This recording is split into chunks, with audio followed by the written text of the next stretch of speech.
এই যে বন্ধুরা, আজকে আমরা একটা স্পটলাইট রিপেয়ার করে দেখব।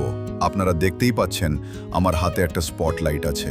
অনেক সময় এই ধরনের লাইট হঠাৎ করে নষ্ট হয়ে যায়, কিন্তু ভালো খবর হচ্ছে আপনারা খুব সহজেই এটা নিজেরা ঠিক করতে পারবেন।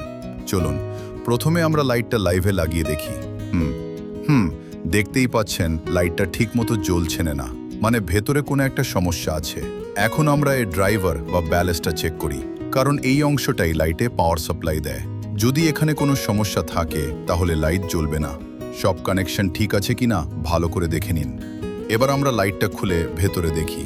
এই যে এখানে একটা এলইডি চিপ আছে। অনেক সময় এই চিপটাই নষ্ট হয়ে যায়, তাই আমরা এখন পুরনো চিপটা খুলে ফেলবো এবং এখানে নতুন একটা চিপ লাগাবো। চিপ লাগানোর সময় অবশ্যই সাবধানে করবেন, কারণ ভুল কানেকশন হলে আবার সমস্যা হতে পারে। নতুন লাইটটি লাগানোর আগে লাইটের চিপের সাথে রান লাগিয়ে নিতে হবে। লাইটের চিপটি সুন্দরভাবে খুলতে হবে, কেন কানেকশনটা ভালোভাবে হয়।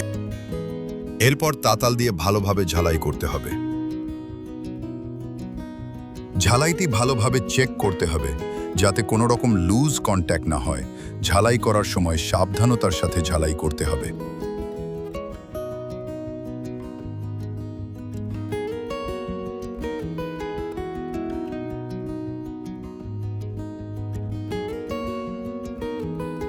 ঠিক আছে, এখন নতুন চিপ লাগানো হয়ে গেছে। তো বন্ধুরা, এইভাবেই খুব সহজে আপনারা নিজেরাই স্পটলাইট রিপেয়ার করতে পারেন। এখন লাইটটি স্ক্রু দিয়ে বডিতে লাগানো হচ্ছে।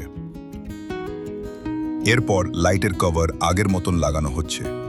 এভাবে সাবধানতার সাথে লাগাতে হবে, যাতে কোনো প্রকার লুজ কন্ট্যাক্ট না হয়। চলুন আবার পাওয়ার দিয়ে দেখি। হ্যাঁ, এখন লাইটটা একদম ঠিকভাবে জ্বলছে। ভিডিওটা ভালো লাগলে লাইক দিন, শেয়ার করুন, আর এমন আরও ভিডিও পেতে চ্যানেলটি সাবস্ক্রাইব করতে ভুলবেন না। ধন্যবাদ।